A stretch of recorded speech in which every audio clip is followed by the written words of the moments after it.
Hello and welcome to the MBOM podcast, where you will learn to master the business of yoga with guests from around the world who have experienced becoming successful yoga teachers, studio owners, and much more. Now, here's your host, Amanda Kingsmith. Hello and welcome to another episode of the MBOM podcast. This episode of the podcast is brought to you by Yoga Boss Babe. Yoga Boss Babe is made for female yoga entrepreneurs. It's a lifestyle subscription box for passionate and motivated yoga instructors who want to build and grow their yoga businesses. Although the physical box is only for U.S. residents, the digital version is open worldwide. You can head over to www.yogabossbabe.com to get your box. Enter promo code MBOM, MBOM, at checkout for $5 off your very first box.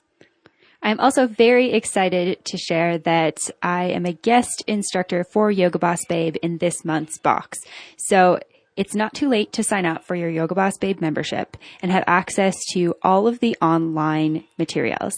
They only cost $49 per course, and you can learn things like how to start your yoga business, how to create a website, and so much more. Head on over to yogabossbabe.com, sign up for your box, get $5 off with promo MBOM. All right, on to today's episode of the podcast. I am so excited to have Shannon Crow from the Connected Yoga Teacher podcast and online community with us today.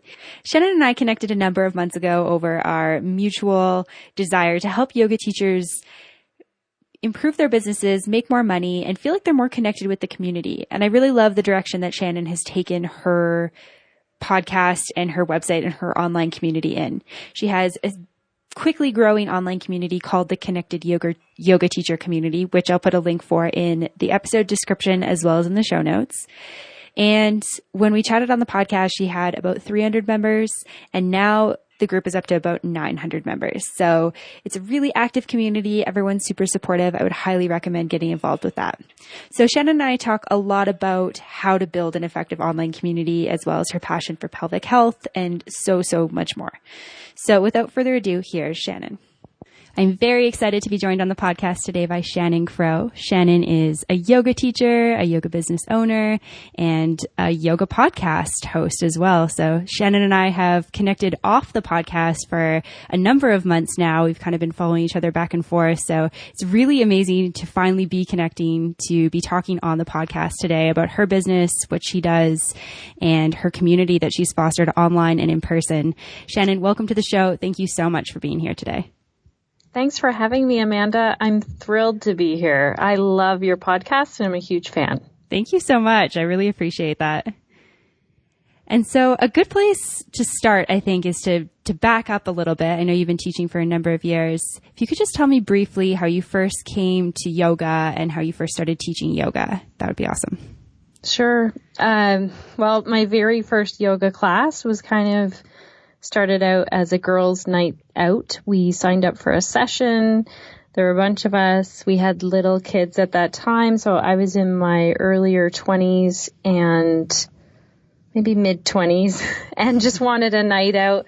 And so we started going, and then my friends, they were like, let's sign up for this class. And I thought, you know what? I still really like that yoga. I'm going to stick with doing that. So that's kind of where my yoga began. And then after my daughter was born, so she is 12 now, then I decided to take my yoga teacher training. So did yoga classes for quite a few years, and then decided to become a yoga teacher. Wow, that's amazing. And what kind of inspired that decision to go from just being a practitioner to a teacher? So I think a big part of that was my mom, for sure. My mom was really into yoga as well. And we would talk about yoga a lot. I was going to my classes. She was going to hers. There wasn't a lot of yoga in our area. There were a couple of teachers, but even one of them had moved away. So my mom was saying, you should go through for a yoga teacher. And then a friend of mine said that she was going to take a yoga teacher training in Toronto. Would I like to drive with her? So I said, sure thing. And And it was actually turned out to be a local yoga teacher that I didn't know about. So I studied Kundalini yoga first with Shannon Crow in Toronto, and it was over a year-long period. So I'd say my mom was a big motivator. Also, I just loved how I felt every time I did a yoga class. Yeah, I love that. I can relate to that a lot. I think it's true for so many of us who teach yoga, is that you just have this, I feel like it's this really powerful experience when you're there and you're like, I need to share this with other people. Like everybody needs to be experiencing this. Mm-hmm. Yeah. And now what's really cool about it is that my mom then took her yoga teacher training. Oh, that's amazing. Does she actively teach now?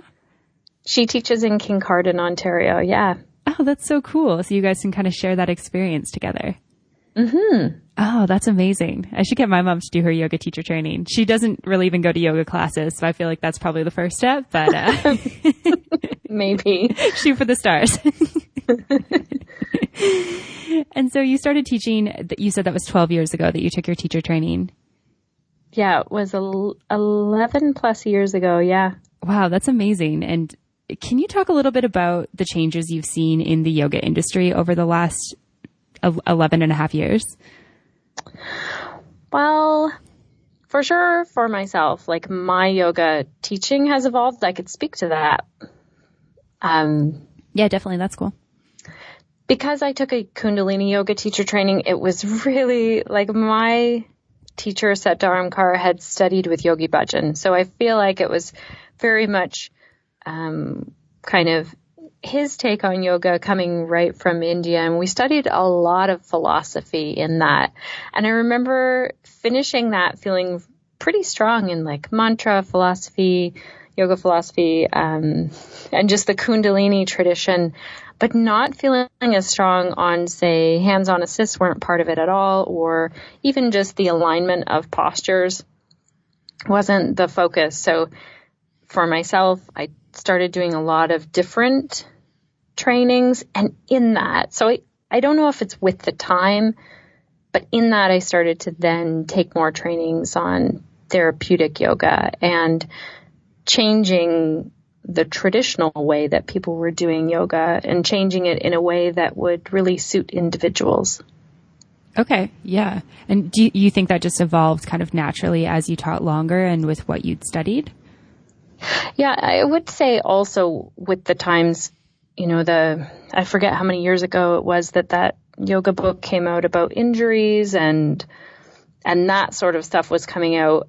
And I think that's important for us to be looking at as yoga teachers, as well as myself. A 200-hour only has so much stuff in it. You can only fit so much information, in that time, that it's really essential to keep branching off. And the possibilities of learning beyond that are endless, I think, as a yoga teacher, as you know. Oh my gosh, I couldn't agree more. I feel like it's like, but you don't know when you go in, like doing a 200-hour. I was like, oh my gosh, I've barely scratched the surface. Like there's so much to learn, which is amazing to be in a field where you feel like the well is just endless and you could continue learning forever. That's really, really amazing. But then it's also this thing where you're like, do I ever really know enough to continue sharing? And it's, you got to keep learning for sure. That is it. The more I learn, then the more I realize I don't know. And that's a bit of a scary spot. I think I had no idea when I took my first 200-hour yoga teacher training. Like you just kind of think, okay, I'll take that. Then I'll be a yoga teacher and I will know all the things that a yoga teacher needs to know. And that's so far from the truth.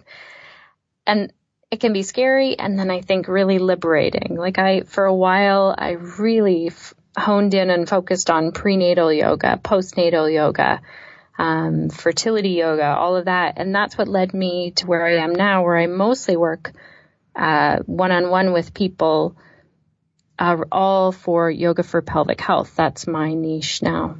Yeah. And did that just kind of happen really organically for you as you were, teaching classes, finding private clients and seeing, what interested you and what your clients needed as well? Mm-hmm. It definitely was a big interest of mine. I still have friends that'll, message me or call me like I'm having this pain in my pelvis, and they just know that they've seen me post many things about pelvic health.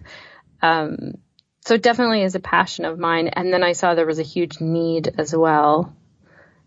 just a general knowledge about it. Yeah.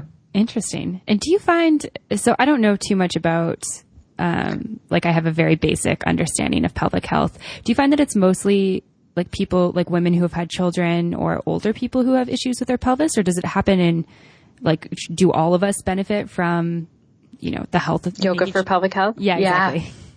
Everyone benefits for yoga for pelvic health. So it's basic like core 4 unit, the inner unit, but we generally associate it with women who have had children and women who are aging, because there are more issues that show up for those women. It's men as well. Men also have, pelvic floor, the diaphragm, the transverse abdominis, and the multifidus. Those are the core 4, but it is amazing how many poses, when we change them, like for one example, if we change the way we move with the breath, so just take bridge pose for an example. So we're going to come into just a little bridge, and if we move on the exhale, lifting up, that's more pelvic health yoga. And then inhale and lower, then we're using that core 4 at the same time that we're moving. And that's the total opposite of what I learned in my yoga teacher training time. A lot of the time we'll inhale and lift and bridge. Mm-hmm. So that's it's just one little tiny piece, and it's not wrong to inhale and lift. But if you're looking for once you kind of understand how that core unit works, it's pretty fascinating to me too, because really we're this core unit with a brain and then limbs, right? Totally. So it's everything like below the shoulders all the way down to the pelvis is your core unit. That's where it's a huge part of the body, but it gets missed because people aren't talking about it as much. Yeah, it's always interesting to me. This is kind of not directly on that, but it's kind of same. It's like we're in this like physical body, yet I feel like we do so much being like disconnected from it. Like, you hear something like that, like, okay, the health of your pelvis will be better if this is how you lift up into a little bridge pose. And it's like, why is it not intuitive to do that? Like our body doesn't communicate that to our brain, and our brain doesn't communicate that to our body unless we're trained to do it. Yeah, we get into real patterns. Yeah. Our patterns of movement, and also because we've become people who sit in front of computers and sit a lot for driving or work. That's a pretty new thing as well. Yeah, definitely. And so did you do some specific training to learn more about yoga for pelvic health, or how did you get into that niche? I mostly did training with pelvic floor physiotherapists. I also took a hypopressive course with Trista Zinn. And it's just been through the years. And now,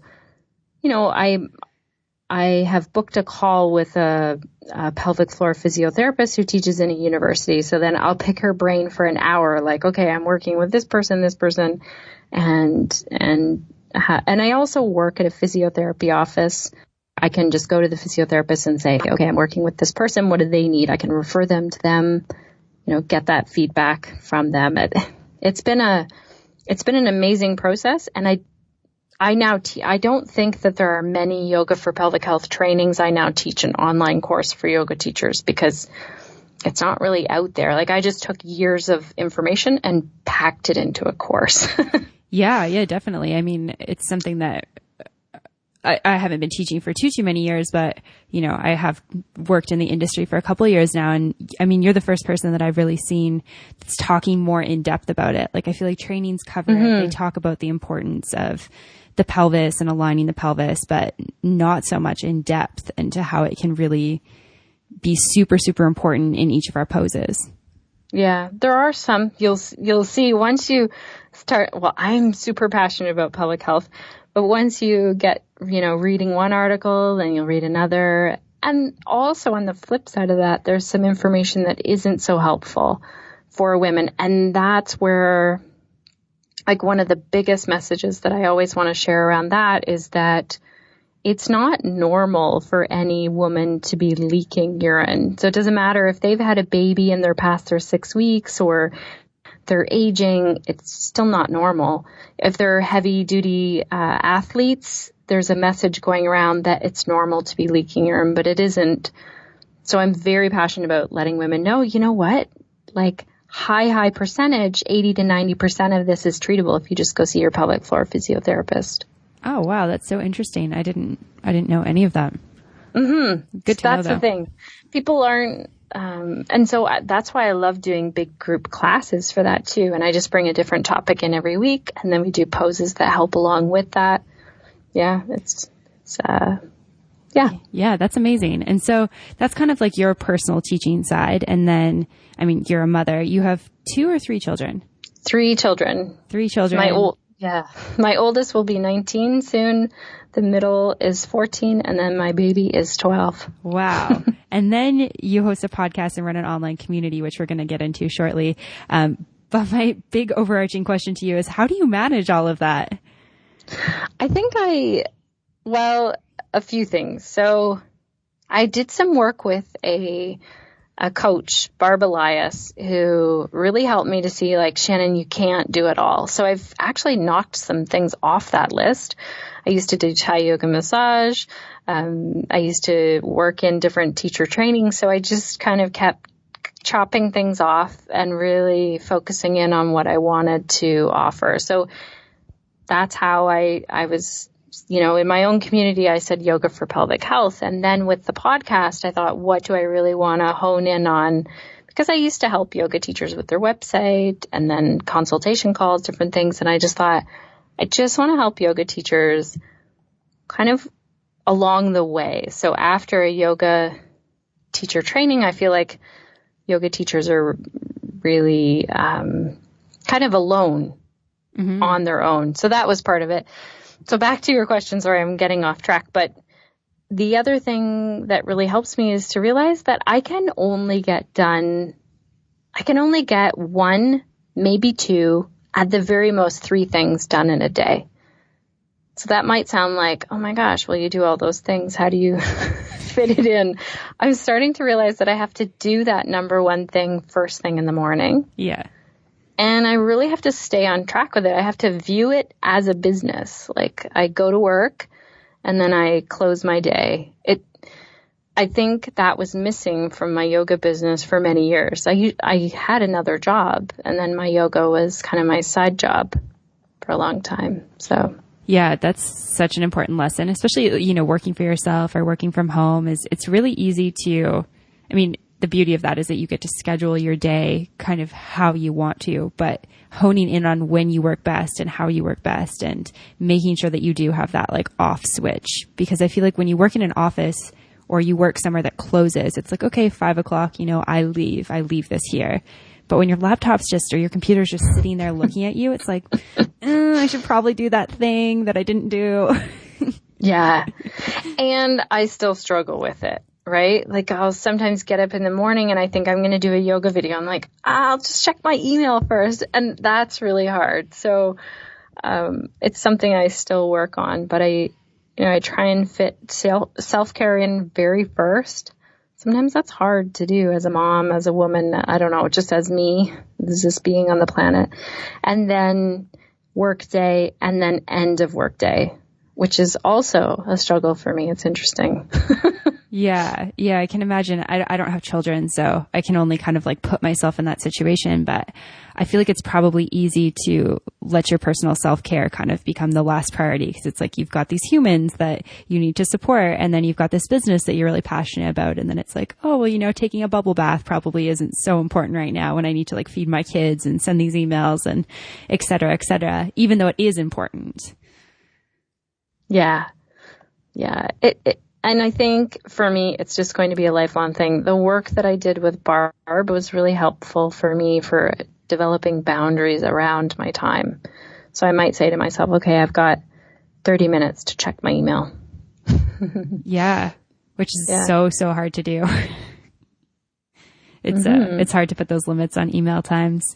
When I first started, when I switched, when I quit working corporate and then I quit working for Lululemon, I a coach as well. And I found that having somebody to help me set up a routine and a schedule and hold me accountable to tasks was so helpful, because I was public schooled, and then I went to university, and then I started working for somebody else. And so I never really had that control over my schedule. And I found that when I got into that world, I didn't really know how to operate in it. Exactly. And I think that's like Barb Elias is a yoga teacher, like my coach. And she also has taken a very extensive coaching course, and she used to work in the corporate world, and she focuses mainly on entrepreneurs right now. So she gets it. And it's exactly that. Having someone that you're accountable to makes all the difference. Yeah, definitely. I couldn't agree more. And so when did you decide to launch The Connected Yoga Teacher, which is your podcast and your online community? That started, I had started thinking about that last year much sooner than it actually launched. It was very scary for me to put that out there. I was doing work with yoga teachers already, one-on-one work over the phone with websites and things, and just hearing like the same struggles. And I just thought, okay, I need to create something where teachers can hear about these topics and they don't have to call me every time and hire me as a consultant when it's, just the basic things. So I put together a plan so that I would launch a live show first, and that was to get ready for the podcast. So we're almost 20 episodes in. Episode 20 will go out. So 20 weeks the podcast has been launched for. This is the beginning of July. So yeah, it doesn't feel like that long, and it feels like 20 episodes. Oh my gosh, that's so many now. I know that you have more than that. I totally get where you're coming from, though. It's, it's really rewarding work, but it is a lot of work. I think that it's really easy as a podcast consumer to be like, wow, this is so fun. I can, go on a drive or go on a walk and just listen to these people talk. And I love conversations like this, and the fact that I can quote unquote call this work, it hardly feels like work to me, but it is, finding guests and having those conversations, and then all the production. It is work. Yeah, there's a lot that goes into it. I had no idea when I signed up for it. And for me, it was also really scary. Like, I'm going to put myself out there, and I do some solo episodes. I've heard you do solo episodes as well. Yeah. And those can be very scary ones to put out.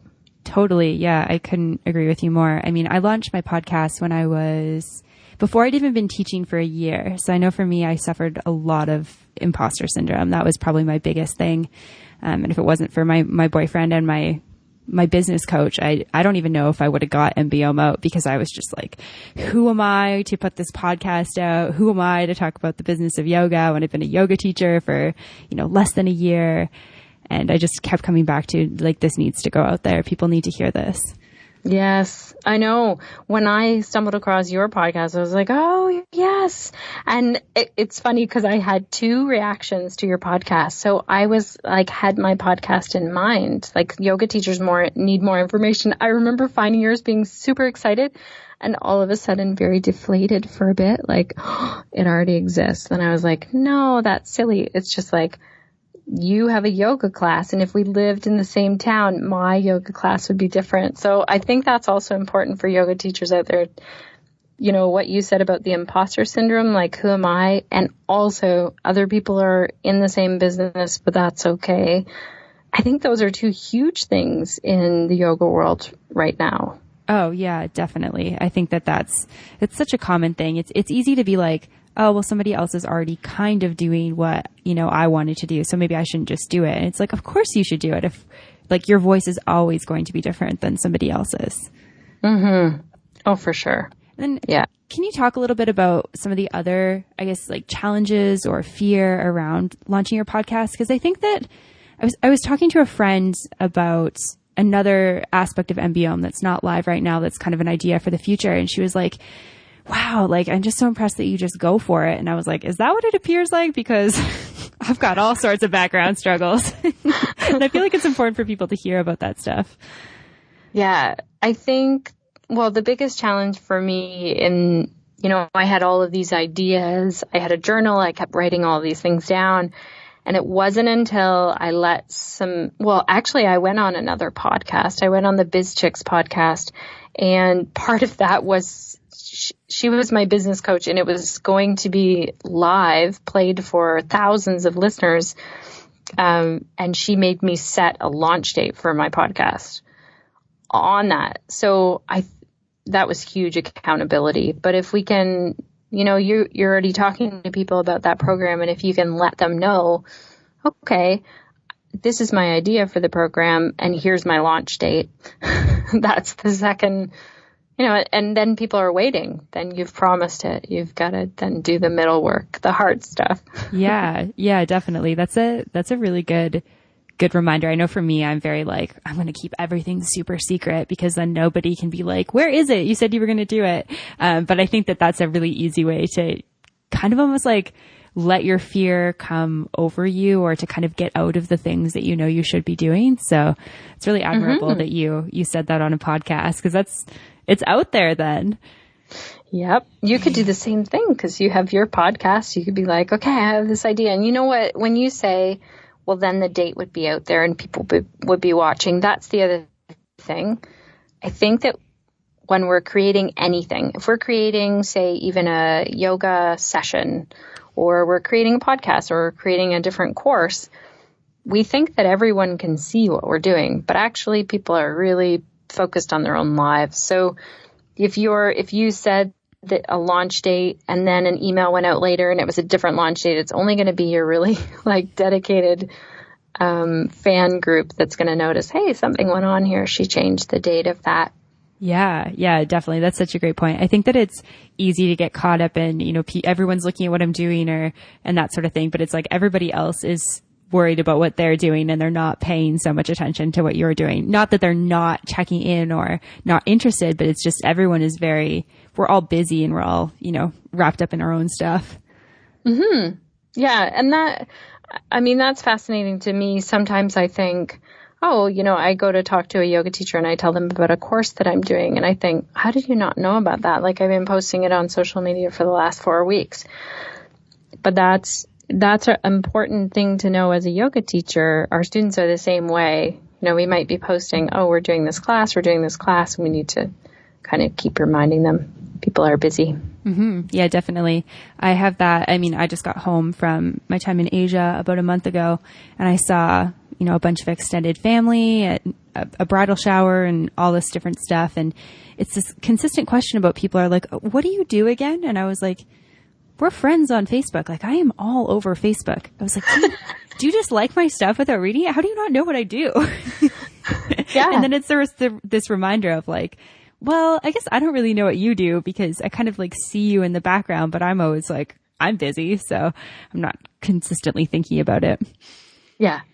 Yeah. I love it when people ask me, what does your brother do? And I'm like, he does something with computers.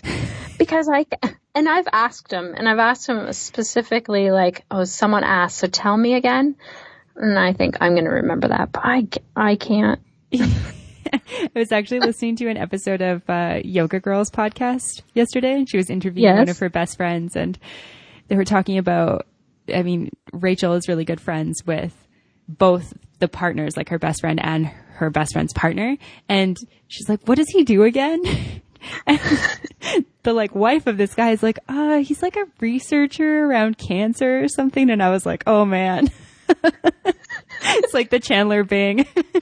Yeah. So when we think that other people should know what's going on in our lives, chances are, no, they don't. Yeah, definitely. So I feel that's nice to know that you're not underneath this microscope, that you can put something out there. And really the worst thing that happens if you put something out there and absolutely no one signs up and you just have crickets. Oh, well, you've put it out there and it didn't work. On to the next thing. Yeah, that's such a good point. I think it's easy to kind of get caught up in like the ego of that, like, oh, I must suck then, or maybe I suck at marketing, or just this negative self-talk. Like, if nobody's interested, then there must be something wrong with me. But I feel like there's actually so many lessons that you can learn from that. Like, did I market it well enough? Did my target market see it? Do they know it's happening? Is it just something that's not of interest right now? And it's not really, doesn't mean you're bad or that you suck or anything like that. It's just so many lessons can be learned from that. Yes.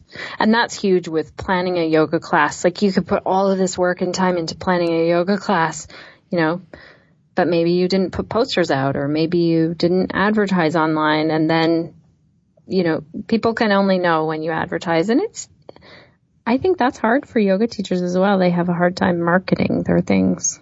Mm-hmm. Yeah, I know definitely. You could build a lot of this. Sorry, that I'm flipping over into consultant role, where you could build a huge momentum on your podcast. If you have a big project coming up, and then and you have a big audience as well to start asking them questions like, "What about this?" Yeah, definitely. I love how your natural tendency is to go in towards that. That's awesome. It's a sign that you're good at what you do. But yeah, I think that that's such a good lesson that, not just for me, but for anyone listening, think about those questions. Like what, who's following, who's listening, who's taking in what you're doing? What can you do with it? What type of projects do you want to be doing? Like what could you share with people, get their opinions on? Because the people who are paying attention are going to be, ultimately the people who buy what you put out there. Exactly. And so along with your podcast, you also have this amazing online community that you've created. Can you share a little bit about what that Facebook group is all about, kind of what your intention behind it was, and then, kind of how you went about creating that? Sure. So I knew that I wanted to have a private Facebook group for yoga teachers. And that includes anyone who's either taken a yoga teacher training or is currently in one. That's kind of the one rule to get into the Facebook group. And the reasoning behind that was because of this feeling that I had coming out of a 200-hour yoga teacher training. I just felt like, okay, now I'm off in my town, teaching classes with some sense that there's competition around me, either from myself or from things that were said from other yoga teachers, and really subtle, nothing huge, just this sense of like, oh, you're a yoga teacher? Well, I'm a yoga teacher. And it wasn't until we actually created a community at our studio in Owen Sound. And the one thing that we wanted to do was bring the whole yoga community together. So students and teachers from other studios as well. So we started hosting a once a month round robin where we would just invite all yoga teachers come in, and we'll split up the class and teach a 2-hour class of yoga. Whoever wants to show up can, like students can come and partake as well. And then you can introduce yourself and say where you teach, because we wanted to take out some of that competition feeling. Mm-hmm. For it. We also made some pretty strong rules, like you can teach at other places. You don't, because some studios say you can only teach here. So it was kind of that same supportive group mentality that we had in this live group that I wanted to bring to an online space. And that's a big part of that, is just feeling safe enough to be able to ask questions, be able to share like your wins and your challenges, because there are a few groups, and there are a few yoga groups online, not just yoga groups, but they're in general Facebook groups. When they hit a certain number on there, like when they're bigger groups, I've seen them turn a little sour. Mm-hmm. So the same as road rage, like you could be driving in your car and someone's in front of you and they'll make some rude comment to you and you can't hear it. Well, I feel like, I see in the yoga world in different groups that people would be answering not really in the most yogic way. I don't know if you've had that experience in Facebook groups. Yeah, definitely. I mean, the first one that comes to mind for me actually is a travel group, and it's so big that I feel like, somebody puts out an opinion instead of like hearing that opinion and maybe responding in a way that, like with your own opinion, it's fine to have a difference of opinion. It's very like attacky or judgy. And to me, that's not productive. Mm-hmm. For example, I'm in a yoga group that I love. And I had posted a question there actually for another yoga teacher. She had a student who had frozen shoulder and immediately got pounced on by a whole bunch of people saying, this isn't your role as a yoga teacher, which I really feel strongly that I know my role in that because I work in a physiotherapy office. I would for sure say to someone, go see your doctor, your physiotherapist first, then come back. But I would also then want to be doing yoga poses that are helpful and beneficial. So I'd be in conversation with their healthcare team. And so I wanted to have a group where people could safely ask a question like that. Yeah. And not, even someone the other day, I said to them, you should join our connected yoga teacher group. And she said, well, I'm really nervous about joining yoga groups. I've had some very bad experiences. And I think, really? I thought these people were working on these, their 8 limbs and going through all their stuff. Not like I have some confusion around that, why that's happening. But yeah, definitely. I mean, it's kind of this whole, like I'm a big believer that yoga is not just the physical asana that you do on the mat. It's when you're standing at the post office and there's 40 people in front of you and everyone's going really slow. It's when you can just take a breath and realize that it's fine and you'll get to the front of the line. Or when somebody cuts you off in traffic and instead of, swearing at them, you just take a breath and realize that, you know what, that person's in a hurry and that's okay. I'm just going to take my time. I feel like it's those moments where it's like the yoga is happening in real life. And I think that sometimes it just doesn't translate over, unfortunately. Yeah. And in that as well, I think it's really great when we can sit back and look at ourselves and say, wow, I just had a moment where I was a pretty crappy human being. Like that wasn't my best moment. And then to take that and learn from it. And I think that's a big part of it. My biggest teachers in that are my children. Like there's just no way to be a perfect parent at all. Even though I thought I could be before I started the journey, I was like, I'll never do that and I won't do that. But I make mistakes all the time with my kids. And so, I think that builds up a little more compassion. Like as yoga teachers, we make mistakes all the time too. We're working in relationship with people. So we just can't be perfect all the time in it. Definitely. Yeah. I can agree with that more. And I think I'm in a couple different yoga groups and I did have an experience the other day where somebody posted kind of like a controversial video. There's so much different like yoga stuff happening right now, like yoga with goats and beer yoga and I don't know. Yeah, beer yoga is one that's really pushing my buttons right now. Yeah, and it was actually that video that came up in a group, and I felt like people were just getting like a little bit intense on it. Like I was like, you know what, we all have our opinion, and that's fine if you would never teach it, but to just write like, this is the stupidest thing ever. I'm like, maybe it is the stupidest thing ever, but maybe somebody who would never do yoga tries yoga and they've built a community and that's kind of what it's about. It's not about drinking beer, but if somebody new comes to class, then is it so wrong that their first experience was drinking beer? But that's exactly it. That's exactly it. When people say to me, what do you think about like chocolate yoga and people post those beer yoga ones on my wall all the time just because they know, oh, Shannon's a yoga teacher. She'll like this.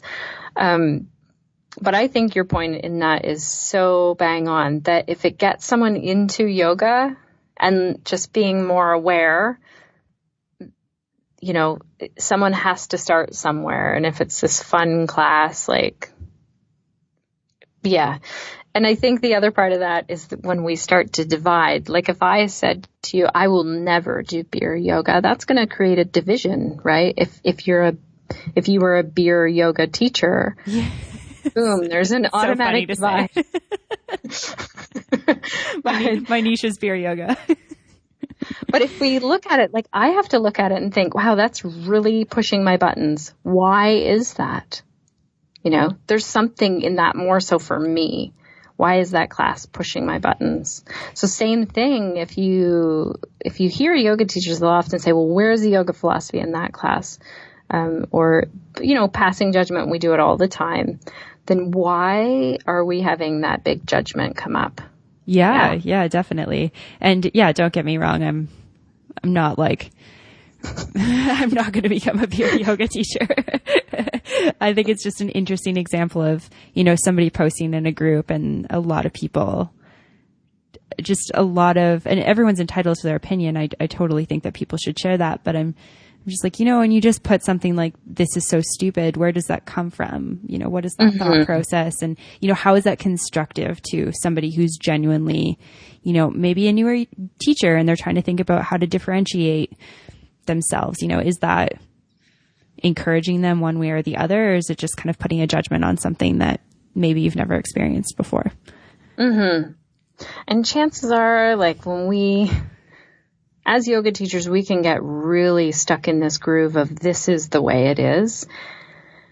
And it was Andrea Peloso who you had on your podcast. She then came on the Connected Yoga Teacher podcast, and she said, if as a community we can move along and say, this is how I used to do things, this is how we used to do things as a collective group, and now we've learned blah, blah, blah, and now we do it this way. I think that's a huge shift in mentality for community. Yeah, definitely. I love that. Yeah, and she was saying that exists. Like doctors do that, physiotherapists, massage therapists, they're learning and changing, but they're doing it together. Mm-hmm. Yeah. Yeah, it's kind of interesting to think about for the yoga industry. I think on that note, I'm kind of curious, or I guess not that note, but kind of the topic they were talking about kind of around beer yoga and groups. How do you ensure that your group maintains like a positive vibe and that people aren't becoming negative or attacking one another? I don't know what the wording is right in the beginning of it, but I think it's just in every post. Like I make sure to say, welcome, like this is a supportive group where you can ask questions. And then it's just the whole vibe that's going on in there. I would not tolerate any. So if there was a post and someone was being mean in any way, I would just take the whole thing down. There's no way. And I'd let that person know this is a supportive group. Like it says right in our, right in the introduction. If you want, I can send you what it says. Yeah. I mean, I've been in your group for a while and I really like the vibe of it. And I think that you've done a really good job cultivating this really like safe feeling community, which, I mean, it's online, right? So it's interesting to think about creating this online vibe because there definitely is that with different groups. And, I feel like a different vibe with each group that I'm in, whether or not it's travel or yoga or something else. And it's really interesting to see how the administrator can really cultivate that. Yeah. And I'm in there all the time as well. That was really key to me to be available to teachers if they want to ask questions. And now what's great is that other yoga teachers are popping in and giving answers also. And there is a real respect in that group as well. I see people aren't just like, here's this, here's that. Like, I'm selling this, I'm doing that. That was the other real intention to the group. And very rarely I've messaged someone and just said, hey, this kind of crosses over. Every once in a while I put a post up to say, share an event that you're working on because it's a global group. I don't want everyone posting their events because we can't go to all those things all around the world. Yeah, unfortunately. But if it's online, then we can, or, then every once in a while I'll post and say like, share your events in this and just put them in the comments. And there's a big thread there so that people do feel like, okay, this is what I do. There was something else I was going to say on that, but around the group, it's kind of like imagining that you want to host a party, but you don't know who's going to show up and kind of what's your intention for the party? Like mine was all about community and support. So what would be the core values of that gathering? And then how can every decision comes out of that. Yeah, I think that that's a really great way to look at it and always come back to that intention with like each thing that you post and, all the comments that are made from people and that sort of thing. And then how do you keep engagement up? Like, you don't do the same posts every week, do you? No, I don't. I do know some people that have like, they have the same kind of pattern of posts. there are a few tricks that I really love and use in this. And you're going to get a little preview before I actually talk about this in my next episode that comes out on Saturday. But I use Trello because what happens is I get sucked into Facebook and I start watching cat videos and looking at yoga events, and all of a sudden I'm somewhere else. So what I do is I go into Trello, which is an online list building thing. Asana is another one I think that people love. It's free. And I create my posts in there. So I put Monday to Friday. I sometimes post on the weekend, but I don't schedule that. So then I just take it, I make a new card. I write the text that I want to say in there. And then I will put a picture with it. Then it's all ready. I can see the whole week. I go in, I copy that text, put it into the Facebook group. Like, I don't have to sit there and think about it for a long time while there's ads and cat videos all around me. I can just post it in there. So that's one way that I keep engagement. Like, I like to ask sometimes non-yoga related questions, like, where are you in the world? Or what did you want to be when you were a little kid? Things like that. Yeah. I also tag new people. And I've been in groups where they tag new people in the same thread. And then what happens is you get a notification every time they add new people. But I make a new post and tag new people in that. And do you get a notification when new people join, or? I do. And then I check. Like, I try and do it weekly. Now things are really getting quicker. We have 300 members in there now, and it's picking up speed. So I don't know. I'm actually looking at maybe getting someone else to help me just in that group. So yeah, I can. It's actually something that, I mean, I put it out to you. I'm a part of a group called Podcasters Paradise that my partner and I joined when we started our travel podcast a couple of years ago. And I kind of put it out there when I decided to launch MBOM. I'm like, what are your opinions on Facebook pages versus Facebook groups? And it was pretty unanimous that Facebook groups create better community. It's a better way to interact with your audience. It's a better way to get your audience, turning them into customers if you want to monetize. And, the Facebook page algorithm is just kind of horrible if you're not going to pay for it. And I kind of went back and forth, and I still just was like, you know what? I feel like I'm not ready for a group because it seems like a lot of work. And if I do it, I want to do it right. Yeah. It is a lot of work. And I would say, like, when you're exactly that you have to devote I'm in there at least once or twice a day. Mm-hmm. And I find even on weekends as well. And especially if, like, I've had a couple of times where I've let someone in and then they start spamming the group. I'm like, whoa, what are you doing in here? Not okay. We don't want to buy your sunglasses. But, yeah, that's not ideal. So that you have to be keeping an eye on for sure. But you'd be surprised, because now I notice that even if I'm not in there right away posting, like, someone posted a question the other day about, I forget. It was actually just today. And I thought, two people that I know grabbed it right away and answered it way better than I could have. Like, I really didn't know the answer to it. And I can't know everything. Right. That's why it works so well in a group. It's a community now. But you need a certain number of people. Some people say that has to be, over 500 or whatever. But we have over 3, and there's lots of conversation going on in there. I think the other thing to remember is that a Facebook page is still good. Like, mm-hmm. It keeps getting that rap that Facebook page versus group. I would say definitely have your page always. And then if you feel like you're ready to have a group, then go for that at some point. Yeah, definitely. That's really cool to hear. I think it's, this is like a whole other conversation to delve into the whole like marketing, social media thing. But yeah, you make a good point about it's easy to be like, oh, I'm not doing enough, or I should do more, and that sort of thing. And it's this whole other, you can beat yourself up for it because there's always something else you could do with your business. But having a page is great because it's a good place for people to kind of like discover you and follow along with the content you're putting out regularly and that sort of thing. And I feel like pages and groups are I feel like they're very different spaces. Like the group, I feel like gives people the opportunity to ask questions that they might not ask on a Facebook page. Yes. Yeah, for sure. And on your page, do you ever do live videos? I haven't. We have done it on our travel podcast page. Just, mm-hmm. I mean, it's a lot easier to do that without making it like a Q&A or a live show. It's, you know, we're in Tokyo today, like check it out. It's cool. We can just do it for a couple minutes, and it's been good. It's got good engagement for that. So I do know that that's something that I should delve into.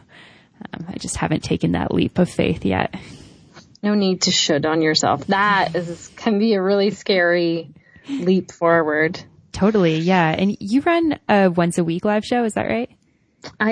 Season 1 is done. So I decided to take a break for the summer because I was like, oh my gosh, the summer is busy, like with kids home. So, season 1 has 20 episodes. They're there, like they're on YouTube, and they're also on the Connected Yoga Teacher website. And then we'll start season 2 in September. And I kind of started to change around with it. At first I was just doing a topic, like 30-minute segment of a topic. Then I started to switch and thought, you know what, I might as well use this. It's video. So I started doing more focus on poses, and it's still specific to yoga teachers. Like, here's a pose for this. And then I go through a demo, and then I have a little segment at the end where we talk about one other topic, more so like business of yoga, or just this is a question that's been coming up. Yeah, that's great. What has the response been on that for you? Really good. I know that some people were saying, yes, we love both the live show and the podcast, because I wanted to see what, where are people coming from? And I still don't really know. I know how many people are watching the podcast, and it'll tell me on Facebook how many people, so many views, but I don't know how many people are watching the whole live show. That's a great question. Yeah. I mean, analytics is like a whole other thing we could talk for an hour about. How to track your analytics and find where your people are coming from. But yeah, good for you for keeping that up. I mean, that's just another element that can be a lot of work. And I think that there's something really personal about podcasting more so than blogging. But then I think having that video is another thing that just adds personality. It's like people can see you, they can see your facial expressions, they see your home and where you're joining them from. And I think that, like, I know for me as somebody who engages with other people, I really like feeling like I know that person. And I think that that's people like that personal touch. Yeah. Now there's live video on Instagram as well. And I had someone telling me today, like, oh, that's where you should go next. Yeah. There's always something new. It's like you master one technology or one platform, and then there's another one popping up. Exactly. And I think it's really important to first look at what is even the goal of that, because I still know for the live show and the podcast, the goal of that is to get people knowing about the consultation work that I do and the courses that I run. Like, that's the ultimate goal. Because at this point, the podcast is just me, trying to help yoga teachers out. It's kind of like my volunteer time on that. But there has to be a way to pay for it in some way. So I don't really like sponsors at this point, but I've had a couple of sponsors say to me, like, we hear you talking about us already.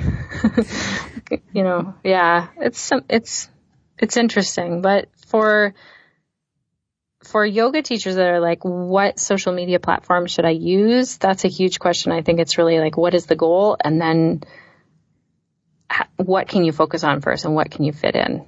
Yeah, definitely. Have you used kind of Facebook and live video then as your primary platforms to draw people in for the podcast and then your work that you do? Yeah, definitely Facebook. I am not very good at Twitter. I have tried. Instagram, I do put posts on Instagram as well, but I have it on my personal. And then I also had a social media manager tell me today, we need to get a Connected Yoga Teacher Instagram account up and going.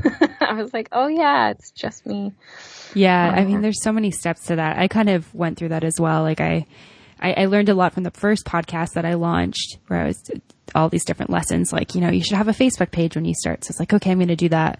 But then I still kept, like MBOM. I was posting yoga stuff on my personal Instagram. And it just got to a point where I was like, who am I posting for? Who's following me? Like it just became too much. So I split off like all my different things into different Instagrams, but now I run like 4 Instagram accounts. So that's also another thing. Oh my gosh. No wonder you don't have time for a Facebook group. That's overwhelming to me. Yeah. I mean, it's another thing that you can just planning, like you can use like Buffer or Hootsuite or something like that. You can actually do, Instagram doesn't allow scheduling the way that, you know, you can schedule to like your Facebook page, but you can Instagram allows you to go in and edit photos, put your caption, and then you can go back now and save a draft, which you weren't able to do like even 6 months to a year ago. So that's massive. Yes.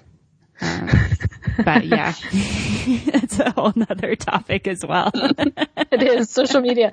My son, who's 19, called me the other day and he was like, Mom, you got to know this thing about Snapchat now. You can see everybody. You can see where they are. And I was like, what? Can you see where I am right now? Like I felt like all of a sudden I was 75 years old and I had no idea about social media. Yeah. He's like, you need to go into your settings and do ba. And I was like, what? This is crazy. Yeah, it's actually really interesting. I'm curious to see how I haven't really used it much. I'm not really big on Snapchat. It's kind of like used it personally a little bit to send like silly things that you can do to my friends, but I haven't done it on a business side. But you can pull up a map and you can see like, say if Wanderlust was happening in like Whistler, anyone who was there and posting, you can actually go and like see all the stories for it. Yes, this is amazing. I was clicking on things in Ottawa and Canada Day. I was just amazed. Like, it's kind of like Periscope, but on Instagram. Yeah, definitely. It's pretty cool. And so do you still run in-person community things? Like, do you guys still get together people in your community in Owen Sound and the neighboring areas in Ontario? We do. So I also, through Tone Studio, I used to be the studio manager at Tone. That's one of the things that came off my list. Maxine is now the studio manager. But part of that was we have an online group. There's over 100 yoga teachers, and we're only 2 counties, like Bruce and Grey County. So we still have an online group, but through that online group, we have a lot of things, like we'll go to different studios and do things or host things at Tone. We just had Erin Aquin, who wrote the A to Z of being a successful yoga teacher. She came in, and a lot of teachers came to that. So we still try and do in-person things for sure. What do you feel like, because obviously I feel like it's probably not super productive to compare an online community with an in-person community, but what do you feel like kind of are the pros and cons to each? Or like the differences between them?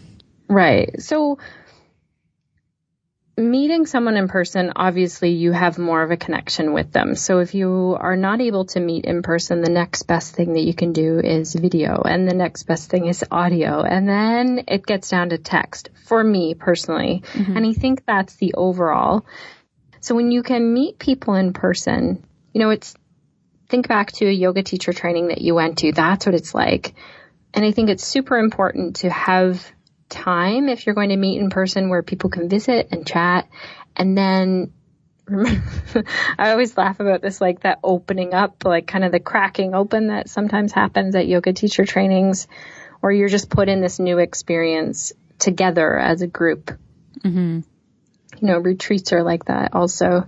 It's harder to do that online for sure. Yeah, definitely. That's a good point. It's like people are in that space too. Like I know I did an intensive yoga teacher training. It's like we were together every day for an entire month. Like you kind of just have this bond that it's never going to happen again with that exact same group of people. And it's really special when it does happen. Mm-hmm. Exactly. So that's that in person, right? Yeah. And you might even think, oh, that person's in my community. I know them pretty well, but you get to know them on a whole different level. Online, you get to meet with people who are all over the world. Like you're not limited by travel, by time. You know, you can share pictures, you can share live video. I really, really, really encourage people to share a live video in the Connected Yoga Teacher group. Many people are afraid to do so, but it's such a great way to get to know people. Yeah, definitely. I think there's something really intimidating about live video. I know the first time that, and like I said, I haven't done much of it, but Ryan and I have done a little bit of it with our travel podcast. And the first time it was like, we kind of had to talk ourselves up to do it. We're like, okay, what are we going to say? What if we like what if somebody starts watching and then we say something really stupid and then we can't go back? And I was like, you know what? Whatever. I was like, I am who I am. I like blubber words all the time. I mean, I do it all the time on the podcast anyway. So like, I usually don't edit it out. Like it's fine. And it actually it's not that scary once you actually get on there. Yeah. And it's the same. I mean, these are yoga teachers probably up in front of people live every week is my assumption. So it's kind of like that. And I say stupid things all the time, like move your hand forward, but it's impossible. I meant the foot. I'm just like, well, I mean the other body part. Yeah, definitely. It is. I mean, it's sort of this interesting thing when, you get comfortable as a yoga teacher being up in front of people in this studio setting or in this private setting. And then it's thinking about how these skills just transition right into live video. Yet it feels different. It's almost like you're teaching for the first time again, even though if you just allow yourself to be relaxed, it's like those things that you know how to do, which are just talking off the cuff, will just happen. Even if you say like silly things.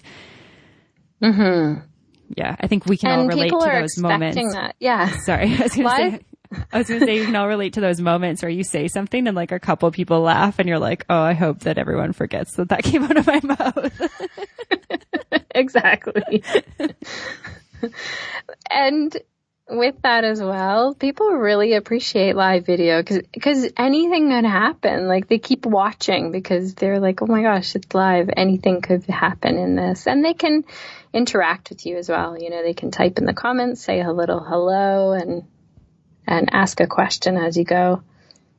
Yeah. Yeah, definitely. So I want to be mindful with your time. I just have one more question for you, if that's okay. Mm-hmm. I think we've kind of touched on this throughout this conversation, but what are kind of maybe your top couple keys to creating a solid online community or a solid in-person community? I think one of them is to keep in mind that at some point we all feel competition in a quote unquote negative way, or it feels negative. We feel we'll be watching that someone else is doing something and thinking, oh my gosh, they're doing the exact same thing as me or better than me. And to just keep that in mind that we all have that. And also, what kind of a community would you love to have? And if it doesn't already exist for you, create it. And if it does already exist, create it in your own way. So it might be that you just decide, you know what? No, I really want to be in person with people, or I want to create a community like you do, Amanda, with your podcast, or, what does that look like? If you don't like Facebook, then your community is not in a Facebook group. So yeah, definitely. Yeah, I love that. I think that that's such a great piece of advice and a really good thing to think about. I feel like my biggest thing when I talk to yoga teachers about their businesses is not looking at what everyone else is doing, but being really like tuning into what you want to do and kind of being intentional with that. Mm-hmm. Yeah, that's exactly it. What is your intention with it? Yeah, what would you really love? What would you really love in a group? And then you just create it.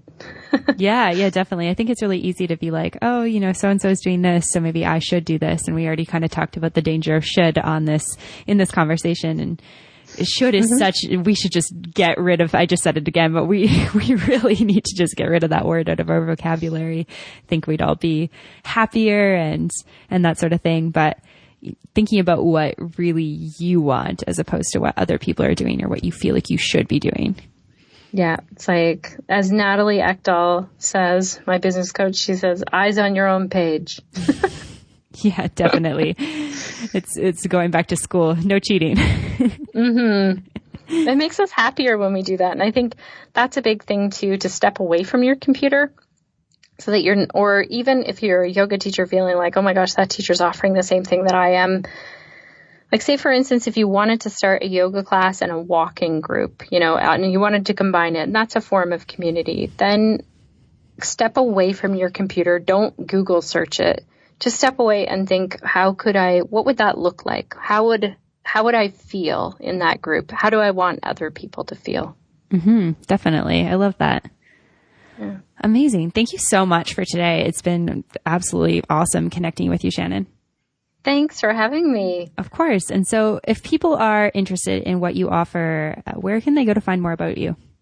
So the connectedyogateacher.com is probably the best spot. Unless you're in my area, then it's shannoncrow.com for taking a yoga class with me. But the connectedyogateacher.com, if you're a yoga teacher, there's a big join the community button there right on our homepage. And then there are also sometimes courses. And if you feel really stuck and like your questions aren't being answered in the podcast or the live show, then I do one-on-one consultation calls. Amazing. All of that sounds awesome. So yeah, the group is awesome. So if you're out there listening and you really want an online community or you want to find your tribe, I would definitely recommend joining the group. Thanks so much, Amanda. Yeah, of course. Thank you so much, Shannon. Have a great day. You too. All right. I hope that everyone enjoyed that episode as much as I did. I say that every single week, but I seriously love these conversations. I feel like I have the best job in the world. To find out more about the podcast, for show notes and links and resources, you can head on over to www.mbomyoga.com. You'll be able to find your link for $5 off your Yoga Boss Babe membership box. You can find a link for the Connected Yoga Teacher community and so much more. You can also follow MBOM on social media on Facebook and Instagram at Mastering the Business of Yoga. We also have a private online community that's growing quickly. So that is Yoga Business Badasses. There's a link in the description or on the show notes. Or you could just search it in Facebook, ask to join, and I'll approve you. As always, thanks so much for listening, and namaste.